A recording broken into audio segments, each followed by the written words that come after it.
Ici, on parle français. On parle français ici dans ce live. Alors, comment allez-vous, mon cher Loex? Comment allez-vous? What's up? What's up? Super nouvelle, Loex, que tu ailles bien. C'est formidable. Salut, Raffaello. Bienvenue à toi. Bienvenue à toi, Crolix. Bonsoir. Bienvenue. Bienvenue en ce soir de deuil du Sparklet. Alors, est-ce que le Sparklet prend de la valeur du coup? C'est tout le débat. C'est tout le débat.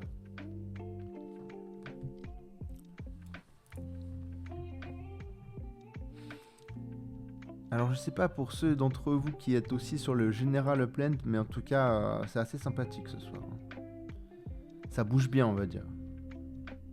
Là, comme disait notre cher Ace, rien ne vaut une belle controverse pour... Ah là là, vraiment Upland, c'est une aventure. Il n'y a pas d'autre terme. C'est une aventure. Est-ce que vous êtes d'accord avec ce statement? Est-ce que Upland est une aventure? Ou alors c'est un long fleuve tranquille? N'hésitez pas à réagir dans le chat. Je crois bien que c'est l'heure de commencer. J'en profite pour faire un grand big up à quelqu'un qui m'est cher. Un grand big up à ATKS qui ce soir est au concert de Catch the Elephant. Et pourquoi je vous parle de ça? Parce que Catch the Elephant, ils ont une chanson qui est un de leurs bangers en plus, je crois, qui s'appelle Metaverse. Alors je sais pas pour ceux d'entre vous qui connaissent Catch the Elephant, mais ça commence à être un groupe assez qui fait pas mal parler de lui. Ils font la première partie des Stones souvent. Donc voilà, big up à toi ATKS. Je suis Alexis dans Upland. On pense à toi, ma gueule. J'espère que tu kiffes bien ton concert. Bonsoir Stan. Bienvenue sur Twitch. Bienvenue sur le live Frupland. Frupland dans tous ses états. Alors bonsoir à tous, bonsoir chers amis. Bienvenue dans ce live Frupland. Voilà, une fois de plus, vous remarquez, je ne suis pas accompagné de mon acolyte, notre cher Northvorg. Espérons qu'on le revoit vite. En tout cas, grosse pensée à lui si il nous entend. C'est notre fameux disclaimer pour éviter toute poursuite judiciaire, n'est-ce pas? Donc nous voici sur le disclaimer. Donc les opinions exprimées dans nos lives sont les nôtres évidemment et ne représentent pas celles d'Upland. Nous ne fournissons absolument pas de conseils en investissement. Faites vos propres recherches. Ne croyez personne online, on est tous des menteurs, on essaye tous de vous diriger vers des projets pour ensuite tirer le tapis sous vos pieds et récupérer toute la liquidité. Donc faites très attention à n'importe qui a accès à un micro, ce sont des dangers publics. Voilà ce qui est pour ce disclaimer. Alors on va commencer les hostilités directement, hein, inutile de tergiverser. Si j'y arrive, évidemment, on va... passer sur le... Et alors attention. Alors qu'est-ce qu'on a sur la planche ce soir? Qu'est-ce qu'on a sur la planche? Eh bien on a pas mal de trucs. On va commencer par les petits updates sur les neighborhood ratings, si vous le voulez bien. Donc alors j'ai updaté les pages plus tôt dans la journée, mais on va quand même en profiter, voir si je m'étais pas trompé, voilà. Alors donc du coup, top 5 pour le Neighborhood Rating Leaderboard, bah, on a Roa, toujours première place, Bronxdale en deuxième place, qui Bronxdale, ma foi j'ai oublié, je sais plus, je crois qu'ils étaient troisième, mais non peut-être pas, ils étaient peut-être deuxième. Et on a toujours voilà, Downtown Washington 3ème position, Edgemere en 4ème position, et South of Market 5ème.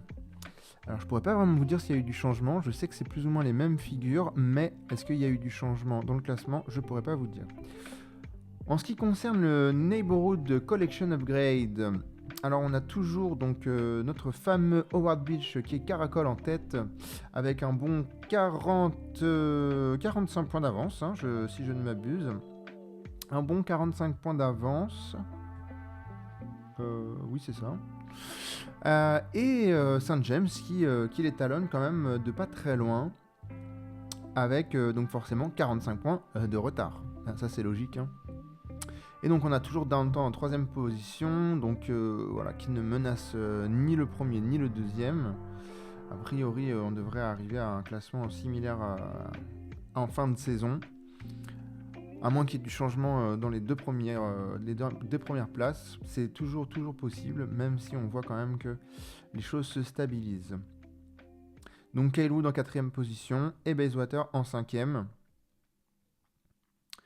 Belrose qui dégringole en 7ème position. Allez savoir pourquoi. Je pense qu'il donne main forte à quelques autres Uplanders. Et aussi, il y a une théorie qui dit que beaucoup de personnes ont quitté Belrose car ils sont dans le Queens et vous ne pouviez pas jouer à X-Tax en habitant dans le Queens. Donc peut-être qu'il y a eu une sorte de migration à cause de ce phénomène, mais en tout cas ça n'aurait pas du tout atteint Howard Beach, donc voilà, affaire à suivre. Je pense surtout que Belrose prête main forte à une autre communauté. Peut-être, allez savoir, peut-être Bronxdale, ce serait possible. En tout cas, ce qu'on a pour le Upland officiel, les annonces Upland officielles de cette semaine. Alors évidemment, on a ça qui vient de tomber. Hein, Upland adore mettre des petites news ultra croustilles le mercredi. Donc là, on est servi. En revanche, je pense que ça, on avait vu la semaine passée. Voilà, on a eu la Las Vegas Expansion qui a été annoncée depuis. Alors du coup, en une semaine, ils ont annoncé Las Vegas et fait le release. Ah ouais, ah oui, j'aurais même pas cru que ça était allé aussi vite. Ah ouais, donc depuis le mercredi dernier, il y a eu l'annonce de Las Vegas et le release. Ah, ça traîne plus du tout au niveau des releases hein, chez Upland, surtout les expansions. Là, ils expédient ça, c'est pas mal. Hein. Donc voilà, inutile de faire le tour de Las Vegas expansion. Je pense que ça intéresse pas grand monde vu que c'est dans le passé. Qu'est-ce qu'on peut noter les points forts? Les points forts. Quels sont les points forts? Moi, j'ai fait aucune recherche. J'ai beaucoup minté là-bas, mais j'ai fait aucune recherche. Oui, les points forts, bien sûr. C'est pour préparer la Sparklet Wars, donc ça, c'est excitant, évidemment. En revanche, pour ce qui est des collections, etc., je ne vais pas pouvoir vous donner aucune insight. J'ai vraiment aucune idée. J'ai essayé de minter tout ce qu'il y avait de plus petit, histoire de pouvoir faire du quick flip. Donc j'attends que ça full mint pour que les prix montent. Et ensuite, je vais commencer à liquider tout ça. Puisque, a priori, je n'ai pas vraiment d'intérêt à garder cette partie de Las Vegas. Je serais beaucoup plus intéressé à Queensridge, qui est le quartier custom, où d'ailleurs, je sais pas si je vous avais déjà montré, je crois que je vous avais déjà montré les bâtiments custom. Et ils sont vraiment très très cool. Vous savez quoi, je vais vous remontrer un coup parce que j'ai vraiment noté un bâtiment tout à fait atypique. C'est celui-ci. Alors, vous voyez, on va ouvrir ça là. Alors, je sais pas si vous le voyez celui-là. Alors, je sais pas s'il va être sélectionné. Parce qu'il y a... j'ai pas vraiment suivi les... Comment on appelle ça? J'ai pas vraiment suivi les votes. En revanche, vraiment, ce bâtiment m'a vraiment fortement interpellé. On dirait un diamant. Et d'ailleurs, c'est une main. En fait, je viens de me rendre compte, c'est une main en grillage. Comment on appelle ça? En grid en anglais. Je sais plus comment on dit en français. En fer forgé, quoi. Donc, évidemment, pour stipuler la Diamond Hand, hein, la main de diamant, qui est une connotation forte de l'investissement et d'ailleurs du jeu aussi, du gambling. Voilà pour ce qui est de Queensridge et les bâtiments spéciaux. Les votes sont finis, je crois, hein, donc on devrait avoir la réponse bientôt. Voilà, donc ça c'est quand même bien vendu. Est-ce qu'on a les... Est-ce qu'on a les... tout qui a été vendu? Ouais, tout a été vendu a priori, même les passes, les bundles en dollars. Donc voilà, un release qui somme toute s'est fortement bien passé. Assez... voilà, on a vu qu'il y avait une certaine appétence de la communauté pour ce release. Donc c'est une très bonne chose, il y a encore plein d'effets ça, donc c'est bien pour les nouveaux joueurs. Je pense que comme base d'entrée dans Upland, Las Vegas ça reste quand même assez cool. Donc voilà, je pense qu'il va y avoir un peu de supply qui va rester un petit moment là-bas, donc ça c'est plutôt sympa. Voilà ce qui est pour ce qui est de Las Vegas. Donc il y a quand même encore une grande partie de Las Vegas qui est pas release. Il va nous falloir encore 3-4 bonnes expansions, je pense. Et voilà, donc là on arrive direct au Sparklet, donc le gros update du Sparklet de cette semaine. Donc c'est quelque chose qu'on attendait depuis longtemps, hein. Franchement, il y a des personnes qui font les étonnés, mais en réalité, je m'attendais à un rééchelonnement beaucoup plus tôt. Et je pense que ça a été un petit cadeau de la part de Plane de nous laisser un peu... en quelque sorte profiter de ce Sparklet vraiment très accessible et dont le pouvoir in-game était inchangé. En même temps, je pense que c'était quelque chose qui devait être très travaillé par Upland pour pas que ce soit quelque chose de fait à la va-vite. Donc peut-être aussi c'est ça qui a justifié tout ce temps. Mais je pense que en tout cas on peut le prendre du bon pied puisque on a quand même gagné pas mal de temps, je dirais. Donc pour le coup, les points forts de cette annonce. Donc déjà Upland stipule que voilà, c'est un peu dit à demi-mot, mais ils ont conscience que voilà, par rapport au prix d'achat de base, beaucoup de joueurs peuvent se sentir lésés. D'ailleurs, ils se sentent lésés, ils doivent se sentir lésés, c'est logique, puisqu'il y a quand même une grosse perte de valeur. Après, voilà, c'est le Sparklet qui arrive sur les open market.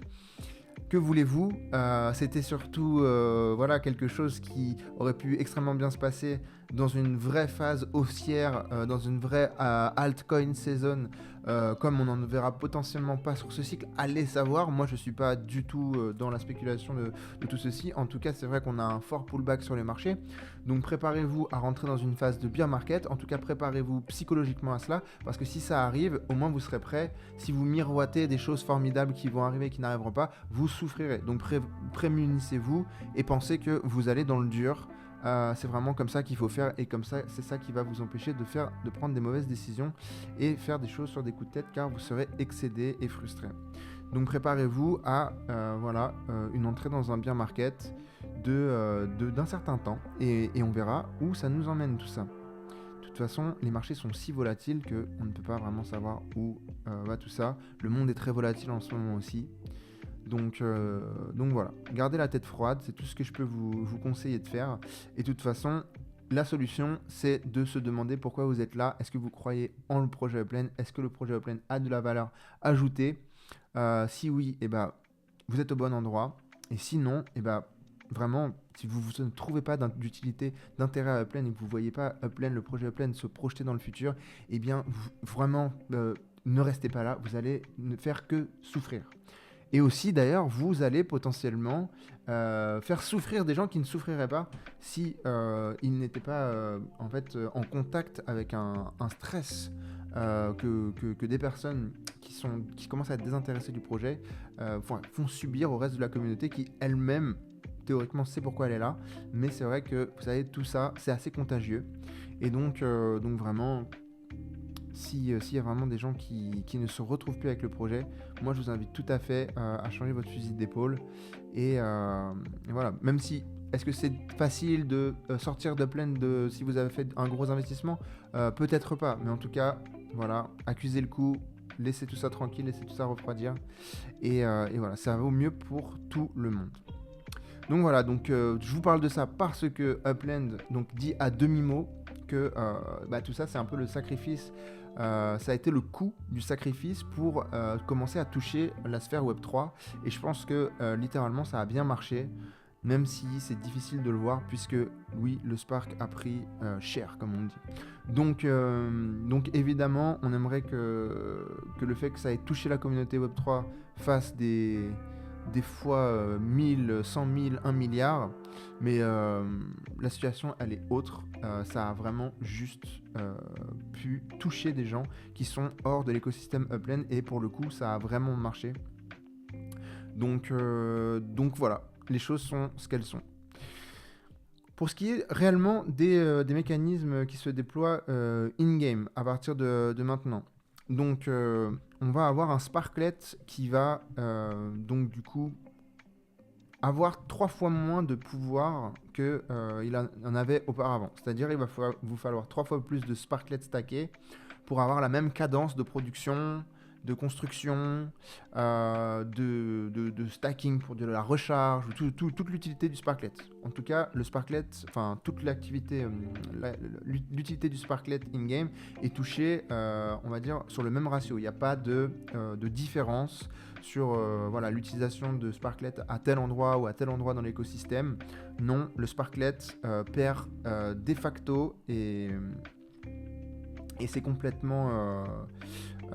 comment dire, voilà, il n'y a pas de nuance. C'est vraiment tout l'écosystème du Sparklet prend donc 2/3 de perte de puissance dans la tronche, et ce qui fait que évidemment vous allez pouvoir stacker plus pour pouvoir voilà, rétablir cet équilibre de production, de construction. Donc évidemment ceux qui sont en détention de plus de Sparklets vont être beaucoup moins lésés, puisque si par exemple vous aviez, je ne sais pas, 8 Sparklets pour faire tourner une Medium Factory modèle 2 par exemple, et que ça vous suffisait pour faire tourner votre business, et bien là c'est sûr que vous allez tourner à 3 fois moins vite, et que si vous voulez récupérer les cadences d'avant, et ben il va vous falloir récupérer du Sparklet d'une manière ou d'une autre.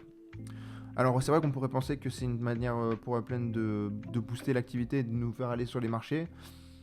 Franchement, non, ce serait vraiment, ça n'aurait pas vraiment de sens. Je pense que de toute façon, on n'est pas un écosystème assez grand, donc dans Upland in-game, pour vraiment faire bouger les marchés externes. En tout cas, l'intérêt, il est vraiment, on dirait, succinct. Donc vraiment, en fait, c'est juste pour suivre les grandes lignes du white paper du Sparklet, et tout simplement rééquilibrer la valeur, puisque il y a un fort déséquilibre depuis que le Sparklet a bougé de prix vers le bas. On a vraiment un énorme pouvoir de Sparklet. Ceux qui sont en détention de beaucoup de Sparklets se rendent bien compte le pouvoir qu'ils ont. C'est assez effrayant. Donc moi je pense que c'est une bonne chose qui va réguler un petit peu toutes les business sous-jacents dans Upland qui font appel au Sparklet. Alors oui, les petits joueurs vont être plus impactés évidemment, mais bon, ça c'est la dure loi de la vie, n'est-ce pas? Voilà. Donc ça c'est stipulé aussi dans l'annonce. Vous allez pouvoir donc continuer tout ce que vous avez starté.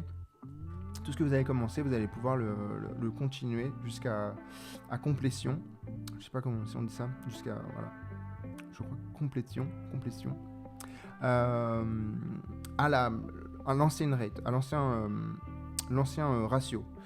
Donc, moi, je vous invite à starter des buildings, hein, si vraiment vous avez l'intérêt de le faire.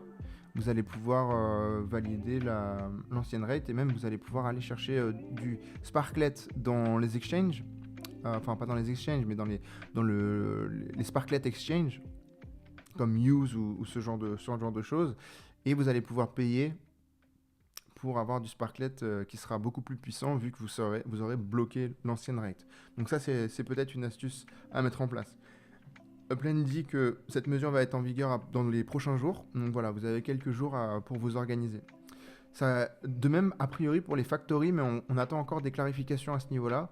Donc, potentiellement, tout ce que vous allez mettre en queue dans vos factories va être bloqué dans l'ancien ratio. Mais ça, c'est vraiment pas sûr. Moi, je ne miserai pas dessus. Je pense que les items qui seront en cours de construction, oui, mais la queue, le reste, ça va se valider. Enfin, ça va s'adapter, je pense en tout cas. Sinon... Bah, en tout cas, si c'est pas le cas, ce serait une belle opportunité de vraiment bloquer, de mettre à fond toutes ces factories. Après, c'est vrai que ça va vraiment avantager ceux qui ont beaucoup de Spark, hein. Donc bon, affaire à suivre. J'essaierai de vous tenir au courant en temps et en heure dès que j'ai l'info. Voilà, donc voilà, comme je vous ai dit, hein, c'est tout est impacté, donc il n'y a vraiment pas de nuances. Il n'y a vraiment pas de nuances au niveau de cette mesure. Donc voilà pour ce qui est du Sparklet. Donc somme toute gros update, hein. Une fois de plus, hein, on l'attendait. Beaucoup de personnes sont en colère, mais bon, n'ont pas lieu d'être, hein. C'était tout à fait annoncé. C'était annoncé même dans le white paper, hein, comme je vous l'ai dit. Donc ça, c'est écrit noir sur blanc que Upland allait corriger le pouvoir in-game du Sparklet en fonction de son prix sur le marché. Donc voilà pour ce qui est du Sparklet. Bienvenue à toi, Overhail. Bienvenue à toi. Bienvenue à Lockman. Est-ce que ça se prononce ainsi? Je suppose.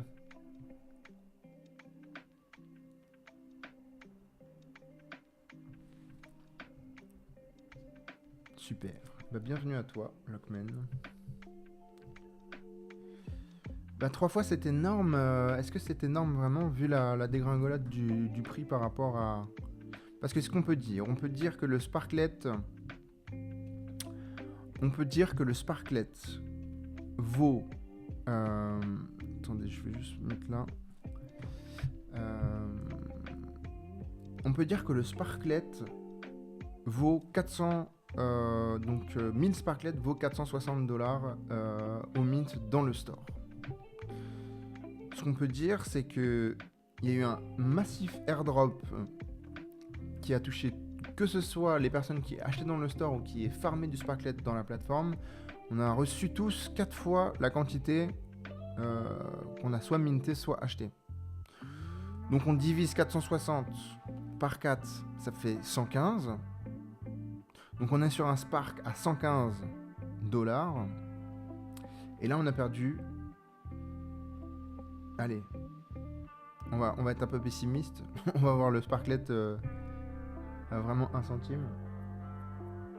On aurait perdu 10, un pullback de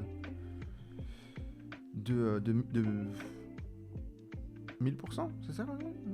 Ah bah oui, c'est ça, 10 fois 10, c'est ça. Donc c'est violent, évidemment que c'est violent. Donc du coup, en fait, on pourrait s'attendre à avoir un cut de 10 fois la valeur du Spark, la puissance du Spark in-game. Donc 3 fois, j'estime qu'on n'est pas... C'est pas dramatique. S'ils étaient allés au bout de la chose, Upland, ça aurait été très violent. Très violent. Et surtout, il aurait vraiment fallu acheter beaucoup de Sparklet pour pouvoir récupérer ces cadences d'avant pour ceux qui étaient à la limite au niveau de leur production et ce genre de choses. Donc écoutez, les choses sont ce qu'elles sont. Et je pense, bon, vous me connaissez maintenant, hein, j'aime voir les choses à moitié pleines plutôt qu'à moitié vides. Mais tout de même, je pense qu'on pouvait s'attendre à pire. Donc, puis voilà, on n'est jamais à l'abri d'un changement de situation, vous savez, tout ça peut aller très vite. Bon alors, on continue avec des petites choses plus sympathiques, plus gaies, on va dire. Donc les cosmétiques de cette semaine. Alors les cosmétiques de cette semaine, ils sont très très très cool. Donc là, on est sur vraiment du cosmétique qui... Alors laissez-moi juste regarder si je suis bien retourné sur... oui, c'est cela. Donc voilà, on touche vraiment à X-Tax. Hein. Donc d'ailleurs, les cosmétiques s'appellent X-Tax et Block Puzzle, Frost 25, X-Tax Mania, donc qui commémore la fin de la première saison de X-Tax. D'ailleurs, je voulais vous faire un petit update sur le leaderboard, la fin de la compétition de cette première saison X-Tax. Mais donc du coup, le leaderboard a été reset et je vois que déjà des gens ont déjà scoré voilà, on mis déjà des nouveaux scores depuis la fin du jeu. Donc c'est cool, on voit que les gens continuent à jouer, même si a priori on est hors saison. Alors qui dit hors saison ne dit pas forcément hors prix, hein, je sais pas, il n'y a pas eu vraiment d'annonce de la part de Blend. Je sais pas si cette intersaison, on va dire, peut être prolifique pour les joueurs qui y participent. En tout cas, la seule chose qui a été claire, c'est qu'il y allait avoir un drop de Sparklet pour, en tout cas, les participants de cette première saison. Et maintenant, on arrive dans un intersaison. Donc on voit bien qu'il n'y a plus les villes maintenant. C'est vraiment sur le compte Xtax. D'ailleurs, je vais vous montrer maintenant quelle tête ça a. Donc ça ressemble à ça. Voilà. Donc vous voyez, là, c'était la liste des villes avant. Et là, il n'y a plus de ville. Il y a juste le compte Xtax, comme si Xtax était une ville. Et tout le monde score sous Xtax. Donc voilà, donc là, on a Dany, Dany qui caracole en tête. Alors je sais pas comment il a fait d'ailleurs, il est déjà à 41 millions. Il est déjà arrivé sûrement à 41 millions, il est déjà dans les derniers niveaux. Donc voilà, on voit les gros gamers. Hein. Et oui, ça a été reset puisque normalement, ouais, je devrais avoir quelques points sinon. Et c'est vraiment 0 points. Donc du coup, voilà. Je vous invite à jouer, hein. si vous aimez le jeu, n'attendez pas forcément des rewards. Si vous aimez le jeu, eh bien jouez, faites-vous plaisir. A priori, voilà, on a toujours tous joué sans reward. Donc c'est vrai que là on est dans ce nouveau paradigme où d'ailleurs j'ai entendu des joueurs pas plus tard qu'aujourd'hui.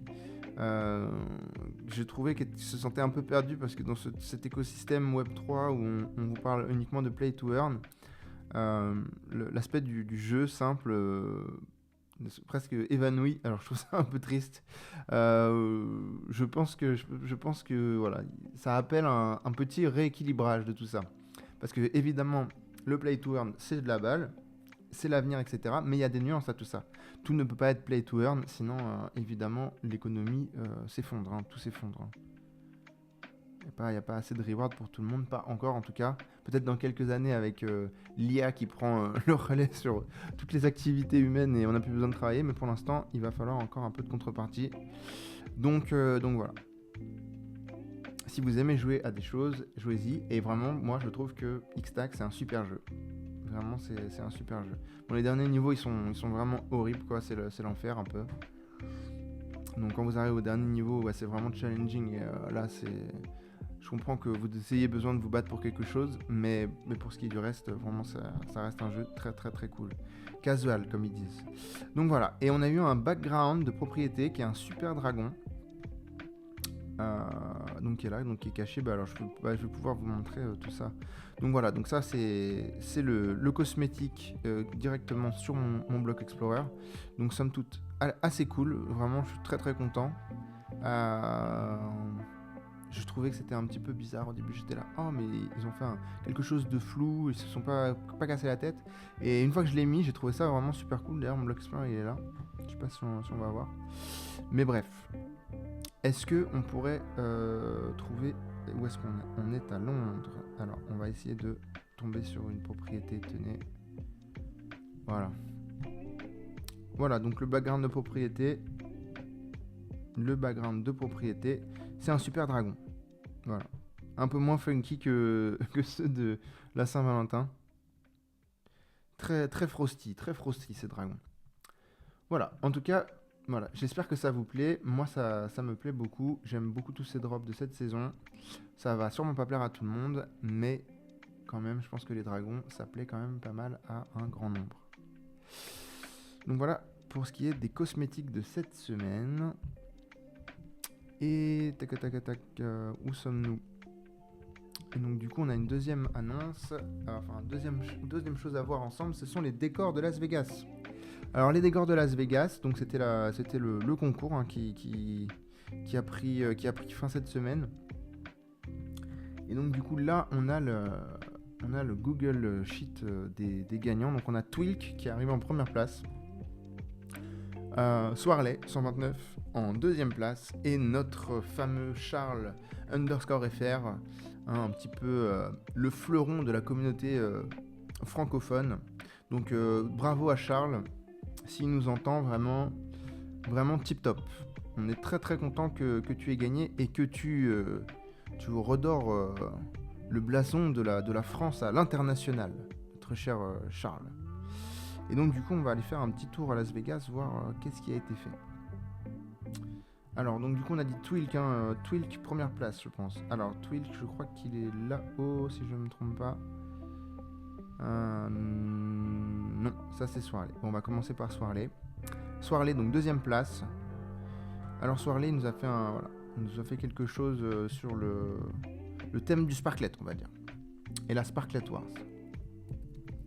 Donc voilà, on voit une composition avec... on peut voir ça comme voilà, des camps qui s'affrontent. Est-ce qu'il a essayé de représenter peut-être les pirates ici, les Purge pirates, peut-être les Crypto Knights ici, et les Cyber Cyborgs ici, peut-être pourquoi pas. C'est vrai qu'ils sont un petit peu dorés comme des machines. Voilà, donc petite composition très très sympa, avec un beau logo Sparklet fait en cône de signalisation. Et des coffres, voilà, les coffres, les maps à 7 coffres Sparklet qu'on peut gagner dans le Treasure Hunting. Très très cool. Donc ça, ce sont les dragons en bleu, donc les dragons officiels map à 7 de Upland de cette saison. Et là, on a des dragons qui sont très sympas. Alors là, si je peux parler d'un petit problème, pas un petit problème, mais on va avoir un petit, je sais pas comment dire. Si vous designez, c'est le genre de choses que vous voulez pas avoir. Vous voyez ce dragon, il est somme toute très très très cool. D'ailleurs, je connais qui, donc c'est Swarley. Voilà, c'est Swarley. Donc c'est évidemment cette personne qui manufacture ces dragons. Non, je dis n'importe quoi. Forcément, c'est son nom qui apparaît vu qu'il les a. Est-ce que c'est lui qui... Qui c'est qui manufacture ça? C'est Cosme Velo? Je ne me rappelle plus, désolé. En tout cas, c'est pas ça que je voulais dire. Ce que je voulais vous dire, c'est que vous voyez, il y a une vraie différence de lumière en fait entre la face gauche et la face droite du dragon. Donc quand vous manufacturez des choses pour Upland, vous voulez pas ce genre de choses. Vous voulez en tout cas une lumière qui vienne vraiment du haut pour pas avoir l'impression qu'il y a un problème, quoi. Donc ça enlève un peu de cachet à ce dragon qui est somme toute vraiment très très cool. Alors là a priori on peut voir, c'est sûrement peut-être de la production IA. On voit bien on voit bien le trait du baking IA. Je crois que ce n'est pas sûr, en tout cas c'est très bien réalisé. Voilà. Et là je crois que c'est ah non, Website Manager map asset, je pensais que c'était Charles qui manufacturait ça, mais non, ce n'est pas le cas. Donc voilà, ça c'était pour la deuxième position, Swarley. Et là on va se rendre donc, chez le gagnant. Alors là, très très cool la composition. Là vraiment, je comprends tout à fait pourquoi Upland...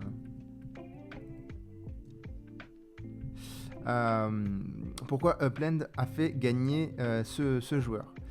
Bon, déjà, on voit vraiment... voilà, un certain... voilà, vraiment beaucoup de soins à la réalisation. Plus d'assets, évidemment, que chez Swarley, vu qu'il y a ces dragons qui sont voilà, faits de plein de petites bordures, je sais pas comment on pourrait appeler ça. Une clôture très très bien réalisée. Et cette composition vraiment formidable. Donc là on a vraiment, moi je l'ai vu comme Game of Thrones avec la prise du mur. On a vraiment les dragons de glace donc qui s'attaquent vraiment littéralement au rempart de la du château là. Et on nous a fait une petite voilà. On voit les monstres et un peu des robots là. D'ailleurs ça ce sont les araignées de Charles je crois. Et donc voilà, on voit un peu le côté un peu maléfique de cette attaque et de ces dragons de glace qui s'attaquent tout à fait à des chevaliers. Là on est sur des chevaliers qui gardent captifs des dragons, donc peut-être que les dragons sont les amis de ces dragons là, vous voyez. et qu'on vient, eux ils viennent en fait libérer les dragons. Il y a un truc qui se passe, on veut en savoir plus sur cette histoire. Alors voilà, il y a quelques totems. Alors je trouve que les totems, c'est sympa qu'il y ait des totems, mais je trouve que ça sort un peu de la composition, c'est pas trop ce qu'ils font là. Le reste est très très cohérent, je trouve. Voilà, donc là on voit plus, on a des assets. Donc là on voit typiquement la réalisation par IA. Là on peut, quand on zoome, vous voyez, on zoome sur le casque, on voit bien que c'est du rendering photo. Il n'y a pas vraiment de... Il n'y a pas vraiment de construction 3D là. C'est les nouveaux outils IA qui scannent et qui produisent. Donc somme toute, ça fait son petit effet. Vous voyez, on voit les petits problèmes quand on zoome, mais là, vous voyez, ça fait vraiment très, très bien, quoi. Donc vraiment, n'hésitez pas, si vous avez l'occasion. Maintenant, c'est très très accessible. C'est très accessible de faire tout ça. Donc si vous avez des idées, n'hésitez pas à les réaliser. Faites 2-3 clics sur Google et vous allez voir, c'est assez facile à comprendre tout ça maintenant. Donc voilà, pour ce qui est de Twilk, la propriété de Twilk, si je ne m'abuse. Voilà, Twilk, le gagnant de ce concours. Et là, il nous a écrit un beau Frost Season. Voilà, très très belle composition et... Ouais, beaucoup d'assets aussi. Au final, on se rend pas bien compte, mais déplacer les assets dans Upland aujourd'hui, en 2025, c'est pas facile. Donc ça reste beaucoup de travail. Et là, on va se rendre chez Charles. Donc Charlie, Charlot, Charles FR. On ne le présente plus. Voilà, un des meilleurs designers de Upland. Voilà, nous a fait... alors lui, il nous a juste showcase son travail, quoi. Vraiment, c'est un showcase, quoi. C'est presque un showroom. On est entre le showcase et le showroom. Alors les barrières, je sais pas qui est-ce qui fait ces barrières. Du bif. Voilà, du bif. Alors du bif, un francophone, on ne sait pas. En tout cas, très belle réalisation des barrières. Oula. On a des très belles barrières. Hein. On a quelque chose de tout à fait conventionnel. Très bien fini. Voilà, on apprécie beaucoup les nouveaux updates de la part d'Upland qui a vraiment réduit drastiquement les... Ah là là, c'est chiant quand ça fait ça. Les footprints. Donc vous voyez maintenant la séparation entre la barrière. Voilà, ça c'est un morceau de barrière et là il y a un autre morceau de barrière. On voit vraiment, c'est réduit au minimum et du coup ça va emmener Upland dans une toute nouvelle ère où on va avoir l'impression que, vous voyez, hein, on a l'impression que c'est... On n'a même pas l'impression que ce sont des maps assets uniques, on a l'impression que c'est tout un même pan. Donc voilà. Maintenant j'attends les footprints en arrondi qui va nous permettre aussi beaucoup plus de flexibilité. Et une fois qu'on aura ça, après... et puis le transfert en bulk, en lot, parce que c'est vrai que transférer un par un, c'est vraiment très très chiant. D'ailleurs, je pensais que Upland ferait bien en fait de nous donner des outils, vous savez, à l'endroit où, quand vous vous mettez dans la page pour déplacer vos objets en fait, surtout pour les barrières par exemple, est-ce qu'ils pourraient nous mettre une règle, par exemple, vous savez, juste une règle virtuelle qui se poserait directement comme un outil quand vous déplacez les assets pour pouvoir aligner des choses. Je pense que ça serait très très très intéressant. Et somme toute, ça va pas à l'encontre de la politique Upland, c'est juste voilà, quelque chose qui nous permettrait de jauger sur nos propriétés. Donc voilà, je pense que Upland pourrait le faire. Si j'ai le temps, je vais faire un petit ticket pour leur proposer cela. Voilà. Alors j'ai un bug sur mon ordi, vous voyez, j'ai pas besoin de cliquer, dès que je navigue, ça clique. Voilà, donc voilà, le travail de Charles, tout à fait sur le thème de l'espace au milieu de la propriété. Et là, c'est tous ces cartes, les cartes qu'il a fait. Et là, on voit... moi, j'aime tout particulièrement cette carte-là. Le carte militaire avec la mitrailleuse, très très rigolo. Je vais essayer de lui en prendre un de ces quatre. Bon voilà, pour ce qui est du Decor Challenge. Donc la suite, la prochaine saison, pour l'itération Blossom.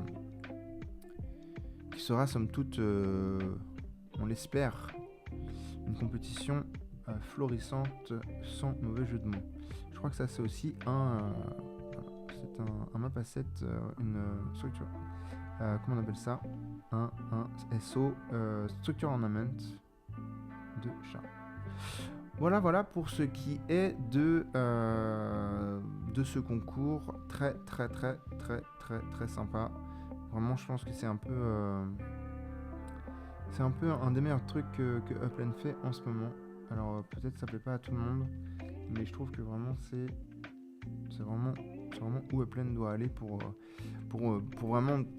Parce que là, ça crée du contenu. Alors vous voyez, je pourrais prendre des screenshots et les mettre sur les réseaux sociaux par exemple. Parce que c'est visuel. Donc c'est une des meilleures promotions qu'on puisse faire. C'est sûr que ça va pas plaire à tout le monde, mais en même temps, ça permet d'avoir quelque chose de visuel à répandre. Parce que Upland est assez difficile à promouvoir. Hein. Quand vous comprenez pas le concept, c'est difficile, on va dire. Donc voilà, pour ce qui est de ce concours. Ensuite, on va se dépêcher. Alors voilà, on a un update sur le chat. Bon, alors je pense que ce sera la semaine prochaine. Non, je ferai le vrai. Je pensais que ça allait dépasser, mais ça n'a pas été le cas. Donc, mais je vous montre quand même. Donc, on voit là quand on va sur annoncement et on va sur les personnes qui sont sur le. On voit, voilà. On est à bientôt 200 000 chats activés. Donc, on n'a jamais vraiment beaucoup plus de 200 personnes online. Alors, je sais pas si c'est. Bon, je pense que c'est normal. Ça va compter en fait les gens qui ont quelque chose à faire sur Upland au moment même. Et littéralement, les Treasure Hunters. Upland, c'est pas quelque chose, sauf pour les personnes qui ont beaucoup de maps assets à bouger, c'est pas quelque chose, un jeu sur lequel vous restez des heures et des heures. Bien évidemment, moi je reste des heures et des heures, mais j'ai une activité toute particulière sur Upland. Voilà pour ce qui était de l'update du chat. Donc je pense que la semaine prochaine on aura passé les 200K et donc du coup on ouvrira tous ensemble une bouteille de champagne pour ça, parce que 200 000 donc chat activés, c'est quand même très cool. C'est pas depuis très longtemps qu'on peut activer les chats. Donc tout de même, on voit que c'est de l'activité récente. Voilà. Donc voilà, je pense que c'est un très bon témoin pour montrer. Voilà. Et d'ailleurs, on parlait tout à l'heure du Sparklet. Le Sparklet a énormément boosté, voilà, le retour d'anciens joueurs potentiellement, qui étaient sûrement de la communauté crypto et qui s'étaient un petit peu éloignés du projet Upland de par on va dire sa connotation centralisée. Et donc du coup ça les a ramenés sur la plateforme, et aussi bien évidemment de nouveaux joueurs. Et aussi on a aussi vu un petit pic sur Xtax, grâce à Xtax. Bon, vous savez, DappRadar n'est plus, il n'y a toujours pas des données Upland sur DappRadar, donc on ne peut pas vraiment traquer ça. Désolé, on essaiera de trouver d'autres solutions, mais c'est pas facile pour l'instant. Donc voilà, ce sont des bons voilà, témoins à avoir pour voir si vraiment tout est au beau fixe ou s'il y a quand même de l'évolution. Il y a une certaine évolution, c'est quand même bon à savoir. Alors je vous épargne une étude de marché, une étude sur le Sparklet, vous voyez, ça parle de soi-même, ça descend. on va se protéger de cela.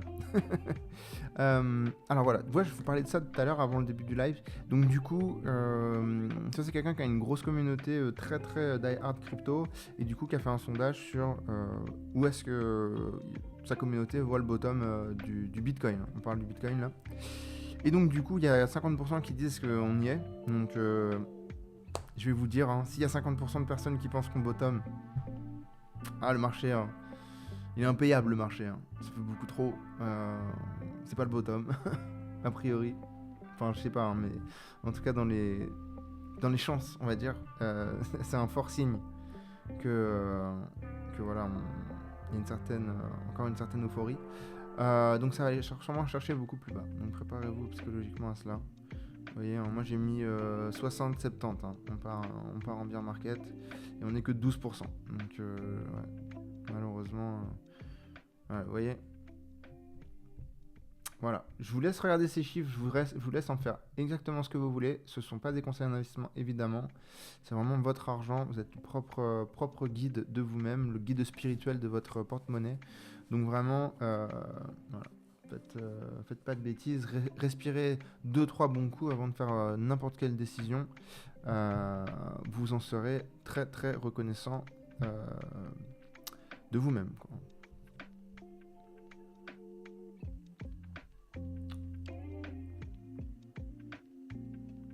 Coût de production actuel du BTC, environ 70K. Voilà. Écoutez, on va voir. Alors du coup, là, on a un truc assez intéressant. On a Saint James qui réalise le premier épisode d'une saga qui parle en fait de leur héros, le héros de leur communauté qui s'appelle Shadow.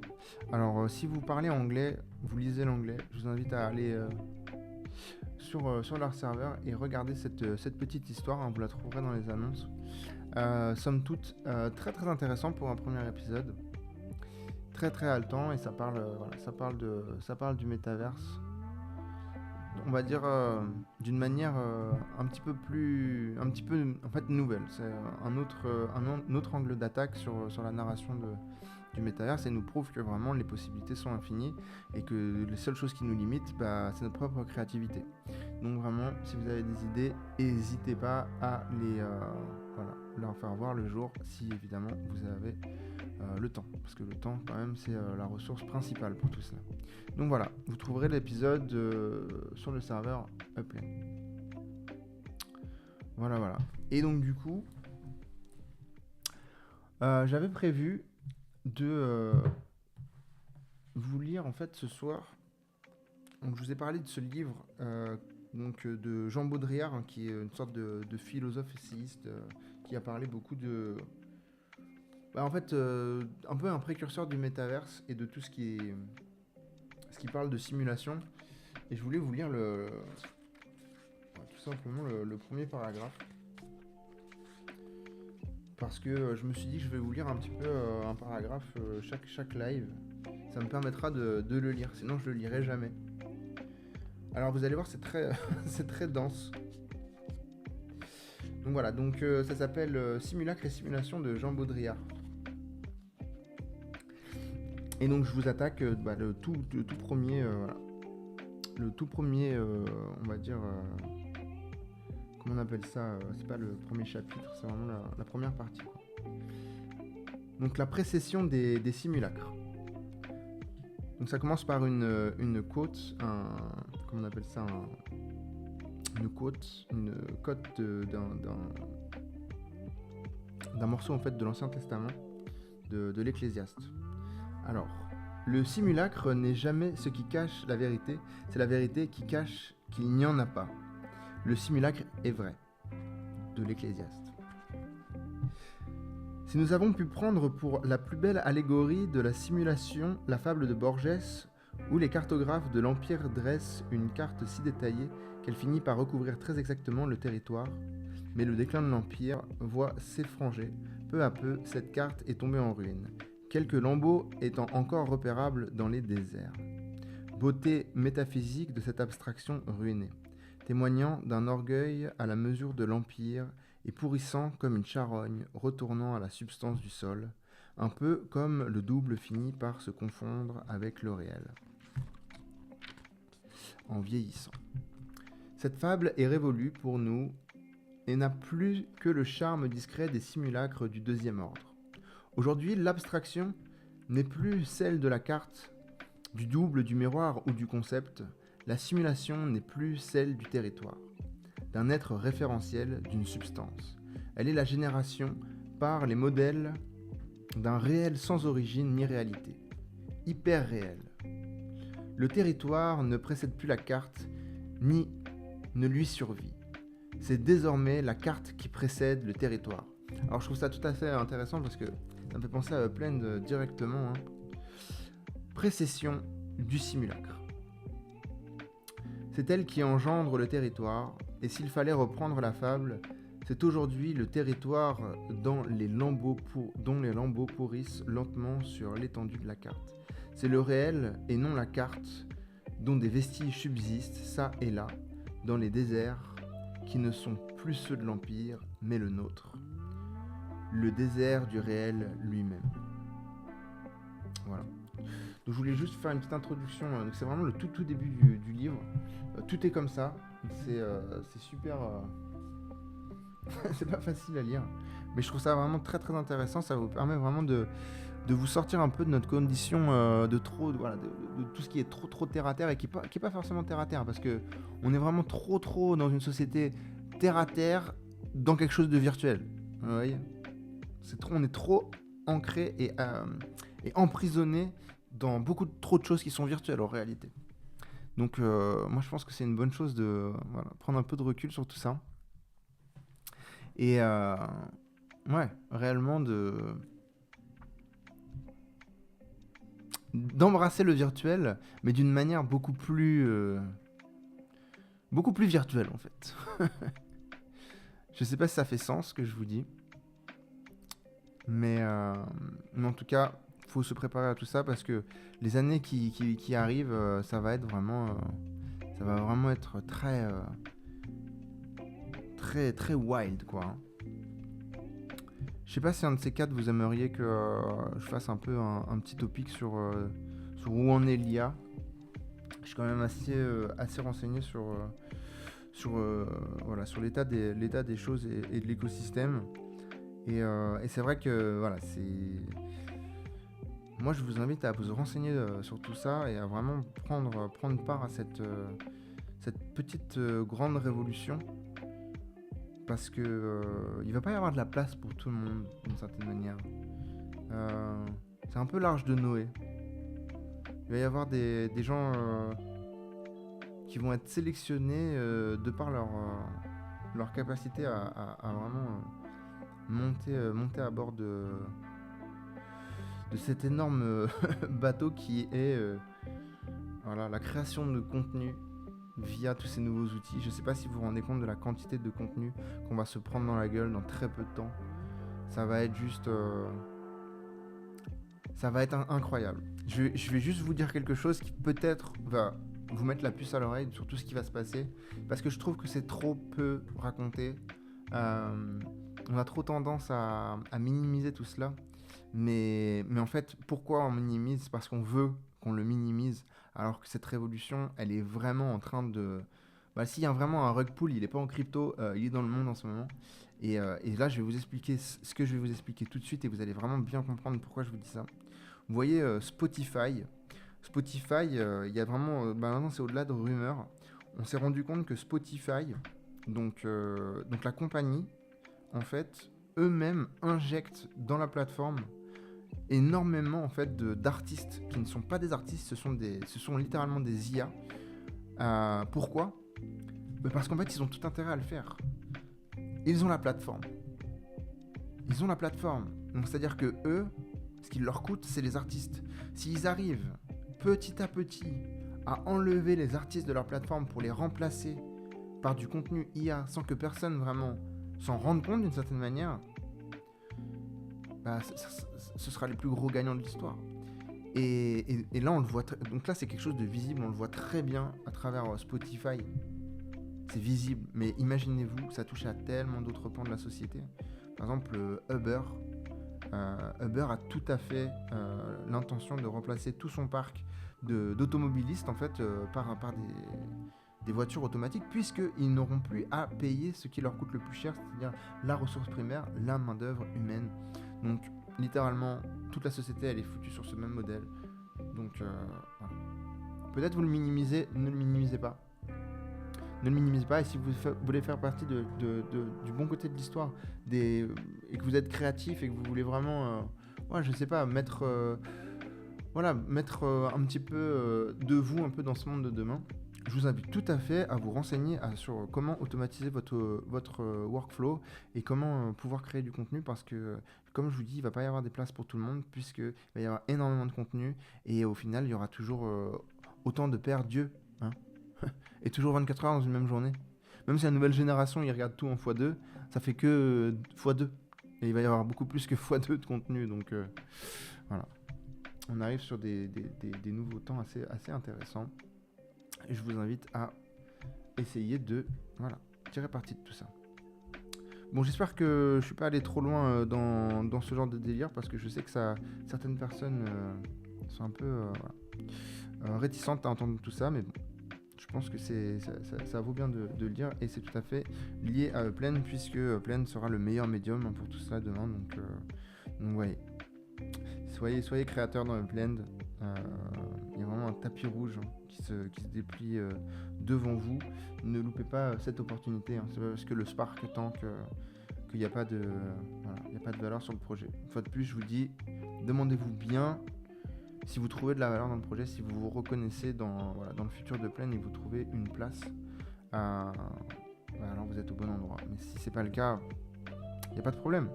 C'est la vie. Voilà, il y a plein d'autres choses à faire. Ne vous accrochez pas à quelque chose qui vous fait souffrir. Vraiment, c'est très important.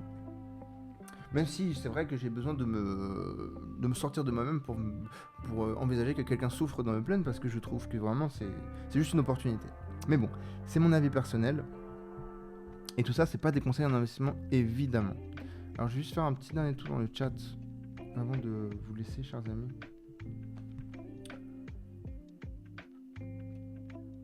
Exactement, ouais, c'est tout à fait ça en Crolix. C'est pour ça que d'ailleurs les investisseurs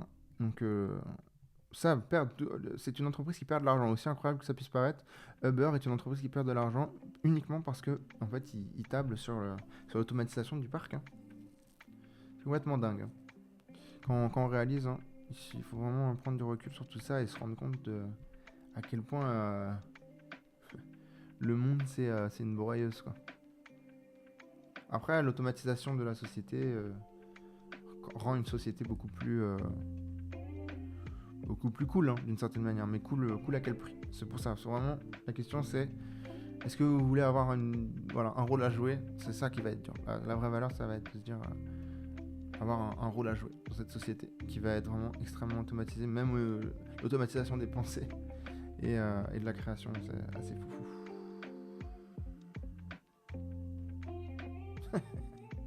Ouais, à bas le Thermomix. Tout à fait d'accord avec toi, Crolix.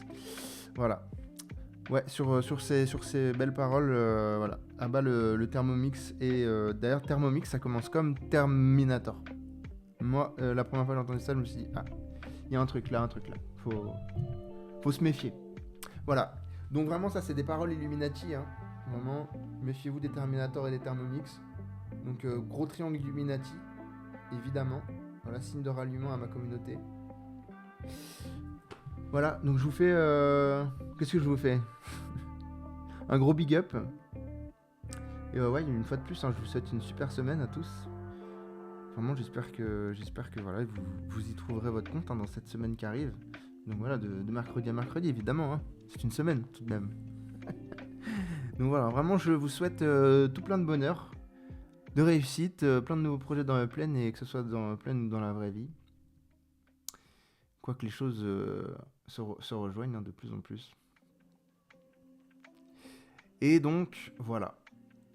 Je vous souhaite une très bonne semaine et je vous dis à mercredi prochain. Allez, ciao tout le monde. Très bonne semaine. Tchuss.